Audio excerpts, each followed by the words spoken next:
2021 to seek a statement from the Standing Committee on Labour and Social Welfare regarding the non-remittance of death and disability benefits to public servants, public service employees in compliance with Section 6, 4, and 30 of the Public Service Superannuation Scheme Act of 2012 for the members of the scheme.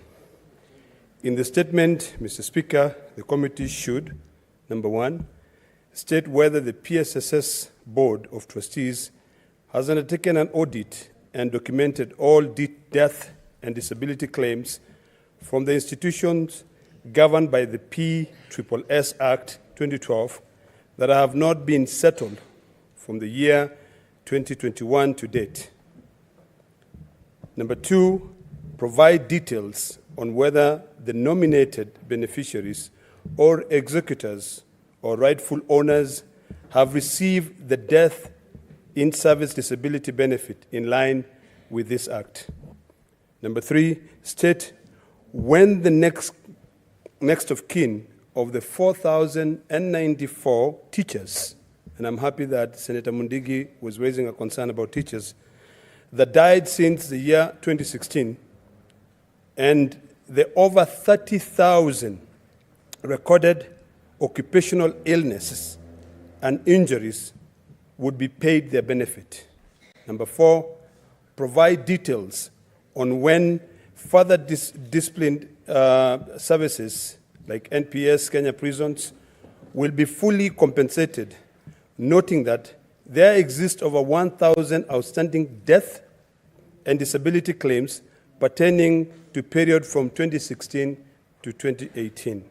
Number five, give details on why the National Police Service and the Kenya Prison Service were provided with only 1 year benefit by the National Health Insurance Fund as an insurer, as opposed to 5 years life and death disability as per the PSSS Act of 2012.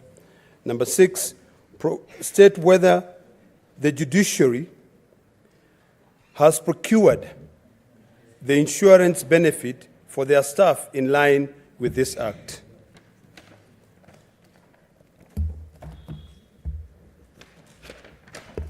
Number seven, give details on whether the Public Service Commission, the Teacher Service Commission, the Judiciary Service Commission, and the National Police Service Commission work injury benefit, or what is referred as WIBA, and the group personal accident, GPA, claims as well as medical benefit and riding covers therein for all public servants.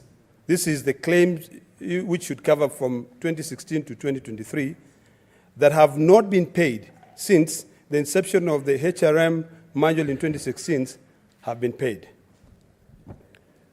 Number eight, indicate whether the Ministry of Public Service, Youth and Gender, on behalf of the Public Service Commission, wrote a circular to all public institutions on the mandatory, and I want to repeat this, Mr. Speaker, on the mandatory requirement on the PSSS Act number 8 of 2012 and the Human Resource and Procedures Manual of May 2016.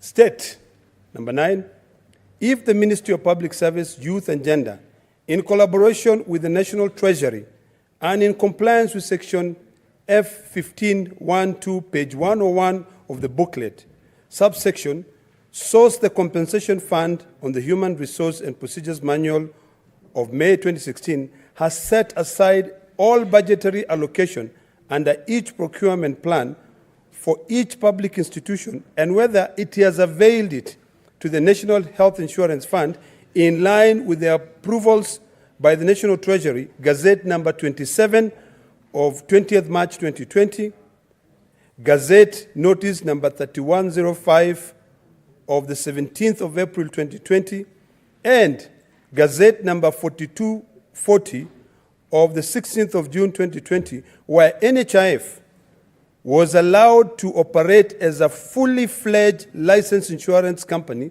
albeit not regulated by the IRA, to insure the government and all its affiliated personnel. And finally, number 10, Mr. Speaker, indicate if the circular to direct all the public institutions under the PSSS Act 2012 provided their staff data to the National Hospital Insurance Fund to facilitate provision of the cited cover, with premium having been paid by the government through the National Treasury. The classes of insurance as per the Act of the HRA, the Act and the HRM manual are, number 1, medical insurance benefit, and these can be found in page 58, D4, 1 and 2C of the HRM manual. Group life and disability cover for 5 years, basic salary on page 75, D38, 2. Number 3, group personal accident, 5-year basic salary on page 102, 103, item F17. And lastly, Work Injury Benefit Act, 8 years gross pay on page 102, 103, item F17. Mr. Speaker, this is a very important statement, and I hope that the committee that will assign this statement will follow through to ensure that our civil servants are compensated. I thank you, Mr. Speaker. Okay. Senator Aminda Kibwana.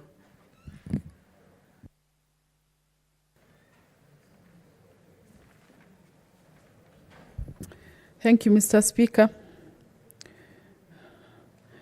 My statement is on ongoing demolitions and report on illegal land grabbing of Athi River Mavoko constituency. Mr. Speaker, sir, I rise pursuant to Standing Order 53.1